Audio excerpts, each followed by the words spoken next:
To the Mining Indaba now. The gathering underway in Cape Town is set to broaden the ongoing agenda around transformation and chartering an ESG-aligned era.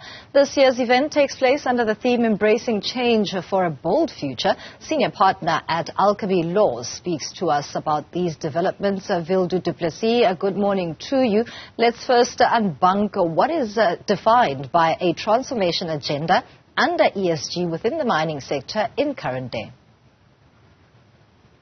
So the issue that we're sort of really focusing on here at Alchemy Law is the issue about how the mining charter in South Africa that's been quite vilified in the past is actually the tool that can be used by mining participants, both regulator and mining companies alike, to make sure that we deliver on the ESG issues that has been recognized by the UN Charter and that sort of thing.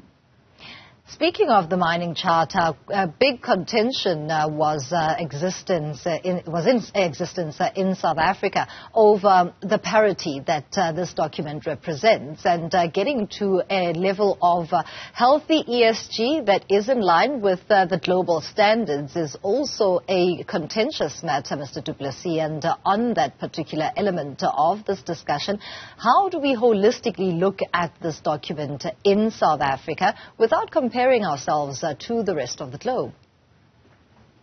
Yeah, so what the Mining Charter, of course, does is it saw the light originally as a negotiated position between a government, the entity that regulates mining in South Africa, and the mining participants in that sector. And it has evolved ever since in sort of saying how do we as mining participants give effect to the broader ESG goals. The issue around that, of course, when you talk about parity, is that if you're a large miner, you've got the resources and, let's be honest, the money to be able to implement it. If you're a junior miner, a bit more difficult to actually give effect to it.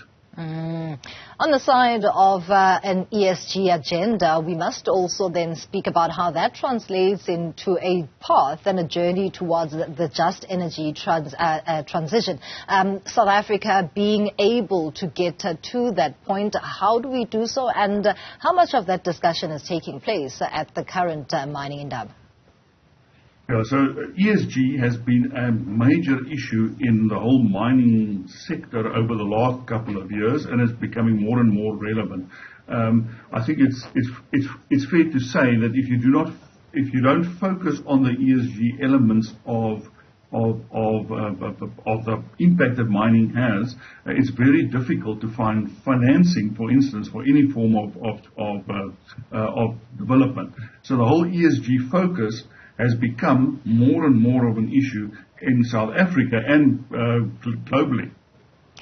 Is there an issue to be made out of that particular statement, the latter parts of it, that maybe investors are also then dangling a carrot from a perspective of giving money to South Africa and the rest of the continent by indicating that if you do not align with the ESG targets that have been met, then we will just keep our funding to ourselves? Yeah, I think that is a very, very valid point. If you have a look at that, at the white paper, which is available on our website at Alchemy Law, you can see how, even though South Africa has increased our mineral sales, or our sort of the sales of commodities over the last couple of years, our competitiveness in the global context has really sort of declined. So I think it's a very key point for all mining participants to focus on, is to say, how do we get back to a more representative position globally?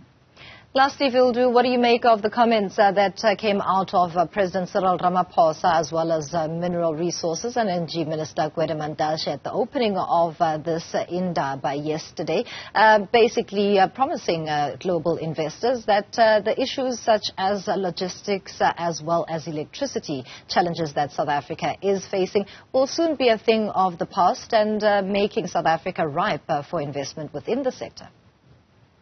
Yeah, I mean, one can only hope that that is indeed the case. I think the issue around sort of power, electricity, and the issue around our railways and ports is absolutely crucial to fix. Again, there's a very sort of interesting graph in that paper that shows you how that has impacted on South Africa's global competitiveness. And one can only hope that that with regulatory certainty would actually change the scape of mining in South Africa.